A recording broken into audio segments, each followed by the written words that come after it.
आज आपको एक ऐसी बात बताएंगे जिसे सुनकर आपके होश उड़ जाएंगे और जिसके बारे में शायद आपने कभी सुना होगा। एक ऐसा वॉर जो एक पक्षी और आर्मी के बीच हुआ। आपको बता दे, एम वॉर इतिहास का सबसे हैरतअंगेज वॉर, जिसे एम वॉर या फिर द ग्रेट एम वॉर के नाम से भी जाना जाता है। इस ऑपरेशन की इंचार्ज मेजर मेंडिक थे। इस वॉर के बारे में सुनकर आप सोचने पर मजबूर हो जाओगे कि क्या एक पक्षी युद्ध भी लड़ सकता है, वो भी पूरी तैयारी के साथ। तो चलिए जानते हैं इस वॉर के बारे में।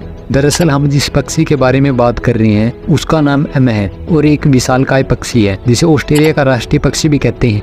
बात है साल 1932 की, जब एक अनोखी घटना घटी। पहले विश्व युद्ध के बाद जो सैनिक रिटायर्ड हुए थे उनको खेती करने के लिए, या हम अपनी भाषा में बात करें तो अपना टाइम निकालने के लिए जमीन दी थी जिससे वो खेती करके अपनी जिंदगी गुजार सकें। लेकिन जब किसानों ने वहाँ खेती करना शुरू किया तब एक दिन उन्होंने देखा कि उनकी फसल को कोई बर्बाद कर गया और ये सब देखकर वहाँ के किसान परेशान हो गए। फिर अगले दिन उन्होंने देखा कि एमओ का झुंड उनकी फसल को बर्बाद करने के लिए आ रहा है। जब किसानों ने देखा तो वह हैरान रह गए। अगर 5 या 10 एमओ होते तो वो लोग उनसे सामना कर लेते, लेकिन उनकी संख्या 20,000 थी। अब किसान ये समझ नहीं पाए कि ये क्या हो रहा है। एमओ का झुंड आया और फसल को बर्बाद करके चला गया। अगली बार किसानों ने खेत के चारों तरफ फेंसिंग लगाई जिससे फसल सुरक्षित रहे, लेकिन एक बार फिर एमओ का झुंड आया और फसल को बर्बाद करके चला गया और फेंसिंग को भी तोड़ दिया। इससे किसान बहुत दुखी हुए। फिर आखिर में उन्होंने इसके बारे में सरकार से बात करना सही समझा और फिर किसानों का एक ग्रुप सरकार से बात करने गया। किसानों की समस्या को सुनकर ऑस्ट्रेलिया के रक्षा मंत्री ने उनकी समस्या को गंभीरता से लेते हुए सेना की एक टुकड़ी को उनके साथ भेजा।